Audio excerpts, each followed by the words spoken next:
मुअव्विन ख़ुसूसी वज़ीर आज़म बराए मज़हबी हम आहंगी अल्लामा ताहिर अशरफी साहब हमारे साथ मौजूद हैं, उनसे ज़रा बात करते हैं। बिल्कुल जी, अल्लामा साहब बहुत बहुत शुक्रिया, आपने हमारे लिए टाइम निकाला है। वज़ीर आज़म का फैसला है कि ख़वातीन के ख़िलाफ़ बढ़ते जराइम और माशरे की अमूमी बेहतरी के लिए ग्रैंड डायलॉग किया जाए, तो ये बहुत ही हमें अच्छा लगा है आइडिया।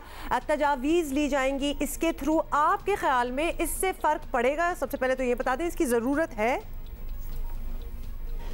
इन वाक़यात के असबाब क्या हैं, कैसे ये वाक़यात ख़त्म होंगे, कैसे हमें आगे बिहेव करना है, हमारी अदलिया को, पुलिस को, इंतज़ामिया को, हुकूमत को, कौम को, इस पर बात करनी बहुत ज़रूरी हो गई है।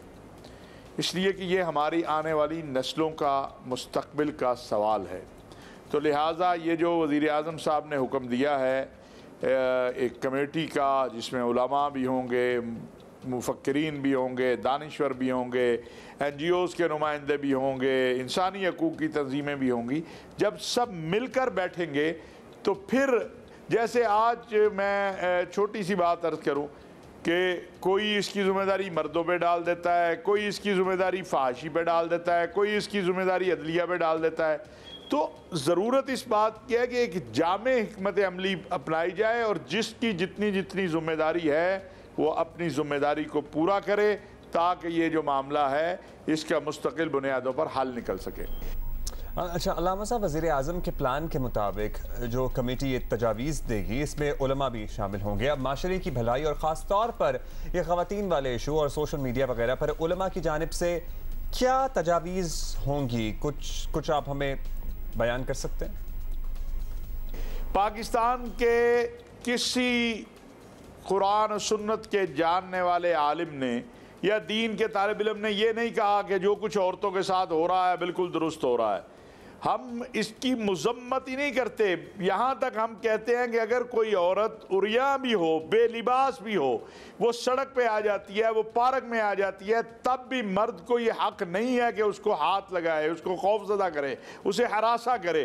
कुरान ने जहाँ औरत के लिए हिजाब का, सतरपोशी का हुक्म दिया है, वहाँ मर्द को भी यही अहकामात हैं कि वो अपनी नज़र नीची रखे, अपना लिबास अच्छा रखे। ना उरियानियत मर्द से नज़र आनी चाहिए, ना औरत से नज़र आनी चाहिए। तो उलमा तो अभी कल जो है इंशाअल्लाह पूरे मुल्क के अंदर यौम तहफ़्फ़ुज़ ख़वातीन, यौम हया के तौर पर जो है खुतबात जुमा होंगे, जिसमें इन वाक़यात की मज़म्मत होगी। और उलमा तो रोज़े अव्वल से ये मुतालबा कर रहे हैं कि स्पीडी ट्रायल कराएं। और मैं ये भी आपके इस प्रोग्राम के ज़रिए वाज़े करूँ कि ये मामला किसी मस्जिद में हो, ये बुराई, ये मदरसे में हो, ये स्कूल में हो, ये कॉलेज में हो, ये किसी शारा आम पे हो या खुफिया हो, जुर्म है, वो किसी भी जगह हो। मुजरिम को आप सरेआम जो है स्पीडी ट्रायल करें, सरेआम सजाएं दें, ताकि ये मामला हल हो सके। बहुत ही आपने अहम बात की है कि जुर्म कहीं भी हो, जगह कोई भी हो, उसको टैकल करना बहुत ज़रूरी है। स्पीडी ट्रायल्स का आपने जिक्र किया है। हमारा तो ये समझना है कि अगर स्पीडी ट्रायल्स और जस्टिस सिस्टम हमारा ठीक हो जाए तो बहुत सी इस किस्म की बुराइयां और भी जो माशरे में है वो कंट्रोल होना स्टार्ट हो जाए। तो this would be really the first step. सजा हमारे ख्याल में सजा होनी चाहिए, बर वक्त होनी चाहिए, ये बहुत इंपॉर्टेंट आम हो और लाजमी होनी चाहिए। किसी के बच निकलने का कोई चारा ना हो। जब बच निकलने का कोई चारा नहीं होता तो फिर डिटरेंस क्रिएट होती है। बिल्कुल। अच्छा जी, डिटरेंस क्रिएट करने के और भी कुछ तरीके हैं, वेदर दे विल वर्क और नॉट। अल्लामा साहब ये भी बताइएगा कि जब सारे आम फांसी वगैरह की बात की जाती है तो इसका मकसद ऑब्वियसली यही होता है कि मसाले कायम करके लोगों को डराया जाए, लेकिन सरेआम ये सब कुछ हुआ तो माशरे में तशद्दुद का अंसर बढ़ने का भी खदशा है। तो आप नहीं समझते कि ऐसा अमल करना एक रिस्क हो सकता है? मैं नहीं समझता, इसलिए हमारे सामने मिसालें मौजूद हैं दुनिया की। आप सऊदी अरब को ले लें, अमारात को ले लें, कुवैत को ले लें, जहाँ ये वाक़यात ना होने के बराबर हैं। और उसकी वजह यह है कि सरेआम सज़ा होती है, इंसाफ जल्दी होता है, स्पीडी ट्रायल होता है, कोई सफारिश नहीं तस्लीम की जाती है। और मुजरिम को जब सरेआम सज़ा होगी और उसके अंदर ये खौफ एक पैदा होगा मुआशरे के अंदर कि अब माफ़ी नहीं होगी, तो इंशाअल्लाह इससे तशद्दुद का क्या रुझान, तशद्दुद तो इस वक्त है इस तशद्दुद का हम खात्मा चाहते हैं, खा वो नज़र का तशद्दुद है या हाथ का तशद्दुद है या जिनसी तशद्दुद है, वो तो इस वक्त है और फैल रहा है। इसको रोकना कैसे है? इसको रोकने का एक ही रास्ता है कि जज़ा और सज़ा का अमल जो है उसको बेहतर किया जाए। जो निज़ाम अदल में इस हवाले से चीज़ें करने की ज़रूरत है उनको की जाए, जो पुलिस में इस्लाहात की ज़रूरत है वो की जाए, ताकि ये सिलसिला बंद हो, ये खौफ ख़त्म हो, ताकि एक आम बच्ची जो है, एक छोटी बच्ची भी स्कूल जाते हुए, एक कॉलेज जाते हुए, यूनिवर्सिटी जाते हुए, एक आम औरत सड़क पे निकलते हुए खौफजदा ना रहे।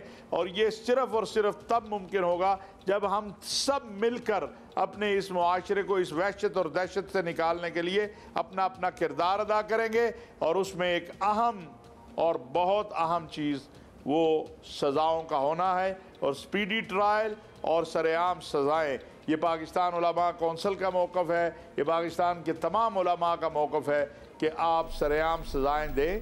ठीक, अल्लामा ताहिर अशरफी साहब हमारे साथ मौजूद थे।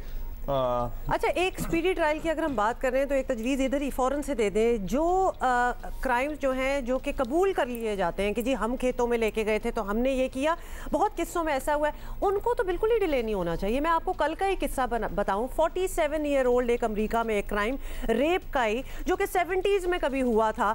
वो जब ट्रायल बहुत बार चला, खैर अब जाके उस बंदे ने फाइनली एडमिट कर लिया कि जी मैंने ही कन्फेस कर दिया कि मैंने किया था। फ़ौरन जी उसका ट्रायल ख़त्म हुआ है, फ़ौरन उसको पूरी उम्र कैद हुई है। मतलब डू इट ऑलरेडी। अब जैसे नूर मुकद्दम केस में भी we know so many cases जहां वो कह चुके हैं कि यस हम ही हैं, हमने यही किया था, ये तरीका था। Do it. स्पीडी ट्रायल का ये मतलब होना चाहिए। उसका अब एतराफ़ जुर्म सामने आया या नहीं आया है, किसका? ज़ाहिर जाफर का, लेकिन इट्स ये हम वेरी खुद मच रिपोर्ट कर चुके हैं केस।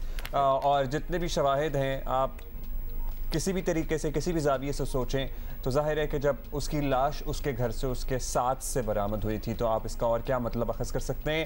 ऐसे केसेस को जल्द निपटना चाहिए, इंसाफ बर वक्त होना चाहिए। जल्दी हम इंसाफ की बात नहीं कर रहे क्योंकि ज़्यादा जल्दी में भी कभी गड़बड़ होने के चांसेस होते हैं, इनफैक्ट बहुत ज़्यादा गड़बड़ होने के चांसेस होते हैं, लेकिन बर वक्त ज़रूर होना चाहिए। जो सालों लटकते रहते हैं ना, 6-6, 7-7, 8-8, 10-10 साल ये केसेस लटकते हैं, ऐसा नहीं होना चाहिए क्योंकि इसमें फिर मार्जिन मिलता है, इसमें फिर वो डिटरेंस नहीं क्रिएट हो पाती।